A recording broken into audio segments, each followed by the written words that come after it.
On m'a appelé un jour vers 17h, j'étais en voiture, je venais d'aller chercher mon fils à l'école et puis l'afficheur était indiqué RBC. Aurélie fait partie des dizaines de clients de la banque RBC qui auraient été floués par un réseau de fraudeurs très bien organisé qui utilisait un stratagème bien connu, l'arnaque du faux représentant.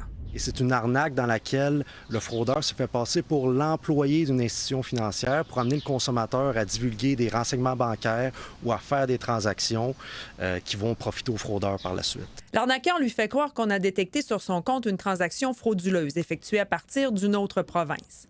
Pour supposément la bloquer, on lui demande de se transférer à elle-même par Interac une somme de 10 000 $ provenant de sa marge de crédit. Moi, je voyais pas le danger parce que le virement Interac, je le faisais à moi-même. Le petit jeu a duré 5 jours.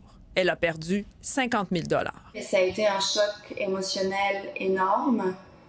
Beaucoup de stress, beaucoup d'insomnie. Il a fallu que je vende ma maison. C'est pas parce qu'on a manqué de vigilance ou qu'on a été négligent qu'on est victime de fraude. Ce sont des fraudes qui sont très sophistiquées, qui emploient toutes sortes de stratagèmes pour nous mettre en confiance, pour nous mettre dans l'urgence aussi d'agir. Aurélie entend poursuivre l'institution financière qui refuserait de l'indemniser. On a une certaine protection au Canada pour les transactions non autorisées sur une carte de crédit.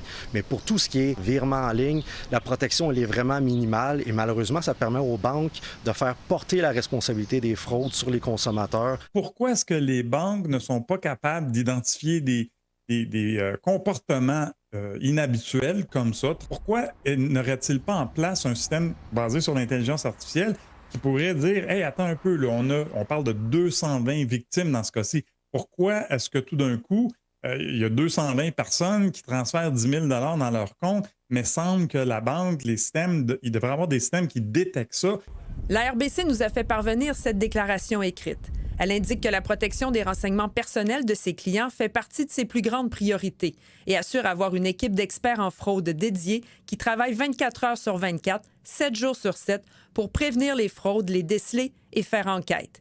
Elle affirme aussi traiter chaque affaire au cas par cas. Audrey Gagnon, TVA Nouvelles, Montréal.